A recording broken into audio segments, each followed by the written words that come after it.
Welcome to A Psalm a Day by Our Given Purpose. 1 year, one Bible, one purpose. As we conclude this week on The Shift is Spiritual, let us turn our gaze to the Psalms. Day 159, From Weeping to Reaping, the Shift of Restoration. Today, let's journey through one of the most uplifting and transformative Psalms, Psalm 126. This song of ascents doesn't just echo Israel's return from exile, it declares a spiritual truth still unfolding in our lives. God is a restorer. Verses 1 through 3 echo this. When the impossible happens, when the Lord restored the fortunes of Zion, we were like those who dreamed. Have you ever experienced a breakthrough so good it felt surreal? That's what these verses capture.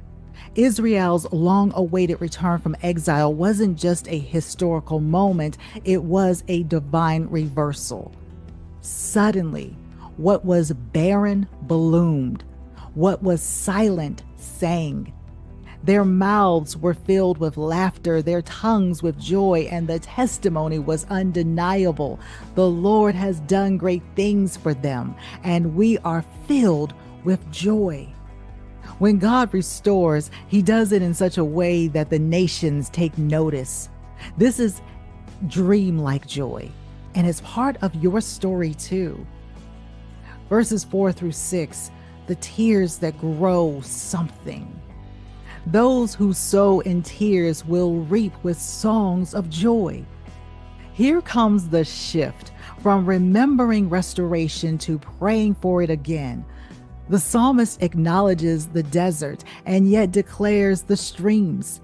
Even in dry seasons, God's hand is not short. This is spiritual maturity, to weep while still sowing, to cry while still cultivating. You may feel like your tears are falling in vain, but God says they're watering your harvest.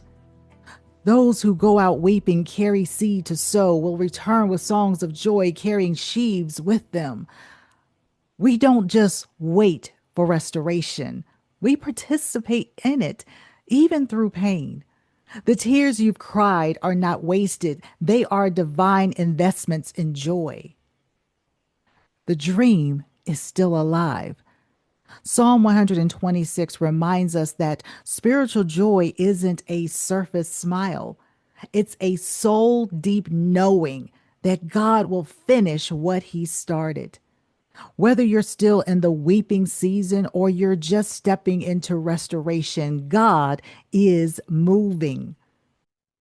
Like pilgrims ascending to Jerusalem, we're being invited to walk boldly into the presence of the Lord, trusting Him to rebuild and restore. Please join me in prayer. Heavenly Father, thank you for the promise of restoration. Even when our journey is marked with tears, we trust you are preparing a joyful harvest. Help us to keep sowing in faith, knowing that you are turning every sorrow into a testimony. Strengthen us to walk boldly, even in the waiting. In Jesus' name we pray. Amen. To read this psalm and more, please visit ourgivenpurpose.com.